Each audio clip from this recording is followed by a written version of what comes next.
Hello and welcome back to Dvorkin on Debt, where we sit with our finance expert Howard, and he helps us talk about the economy, personal finances, and how to tackle money head on.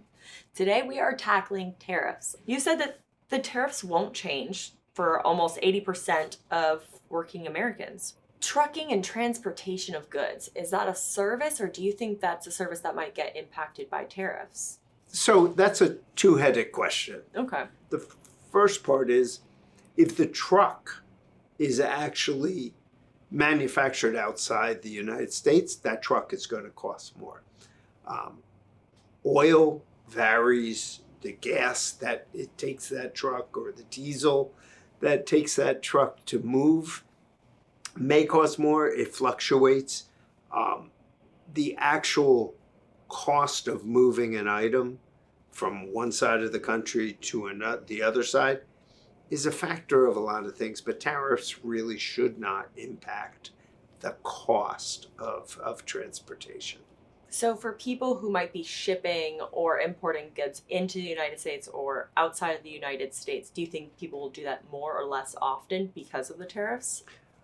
It's interesting. I have a friend that's a furniture retailer, and depending on the countries that he's dealing with, sometimes those governments will absorb the tariff cost, which then won't be passed on to the end consumer. It remains to be seen.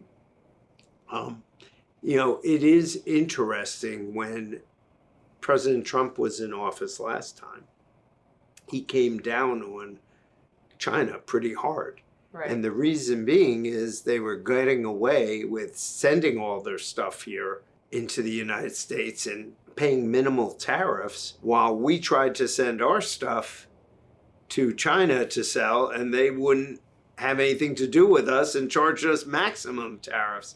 And also, they wanted the actual design plans of everything we sold there. That was a requirement. Wow. So think about that. If you were a technology provider and you wanted to sell something in China, you had to give them your plans on how it's built. I don't want to do that. And design plans. Well, you don't want to do that because then they could copy it Right. and then send it back. And there's an old story. When I was growing up, there was Schwinn bicycles, and you see them here and there still. And Schwinn was the biggest bicycle manufacturer in the world.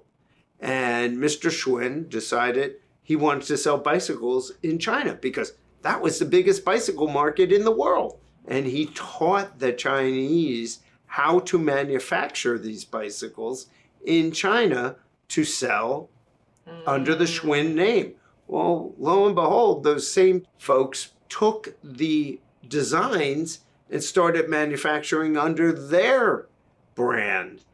And then they turned around and came to the United States and and basically undersold or undercut the price of Schwinn bikes, which caused Schwinn bikes to file bankruptcy, where the same Chinese group that Mr. Schwinn taught them how to build the bicycles So upset.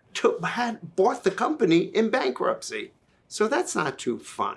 But that's a sad cautionary tale that we all should take advantage of and take advantage of the lesson that you got to be careful. I didn't know that. That's so fascinating. Or it's so boring and you're just saying that. No, there should be a Netflix drama about it. Oh my God, that would get like zero. The only person that would watch it is me. I would watch it, I swear. You're such a geek. Well, thank you again, Howard, for joining me. And as always, visit Debt.com for any free financial advice, tools, and tips, and call us when you're ready to get out of debt. Thank you. Thanks so much.